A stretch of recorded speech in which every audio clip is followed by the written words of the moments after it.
Pourquoi le thé a été longtemps réservé aux hommes? Et non, ce n'est pas une image, c'est une réalité historique. Aujourd'hui, on associe souvent le thé à quelque chose de doux, de relaxant, de calme. Pendant longtemps, le thé a été une question de pouvoir. Dans de nombreuses sociétés asiatiques, le thé était consommé dans des endroits fermés, réservés à une élite masculine. Des lieux où tout simplement les femmes n'avaient pas accès. Pas parce que le thé leur était interdit, mais parce que le lieu l'était. Le thé se buvait dans des lieux administratifs, dans des monastères, dans des espaces de formation intellectuelle et dans l'armée.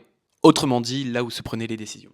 Mais le thé, c'était pas vu comme une boisson de plaisir. C'était comme un outil pour rester concentré, veiller longtemps et garder l'esprit ouvert. C'était exactement ce qu'on attendait à l'époque d'un lettré, d'un stratège, d'un fonctionnaire. À l'inverse de l'alcool, le thé, lui, était associé à la maîtrise, à la retenue, au contrôle de soi. C'était des valeurs historiques attribuées aux hommes de pouvoir. Le thé, c'était pas une boisson douce, mais une boisson de discipline.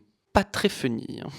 C'est vraiment que plus tard que le thé sort de cet espace cloisonné. Quand il entre dans la sphère domestique, quand il redevient un rituel du quotidien, et quand il se transmet à la maison également. Et c'est là que son image commence enfin à changer. Ce qui est fascinant, c'est que le thé, lui, n'a pas changé. Ce sont les lieux et les usages qui ont tout simplement changé. Le thé est passé de pouvoir au partage. Et vous, est-ce que vous auriez imaginé que le thé a été un jour exclusivement réservé aux hommes?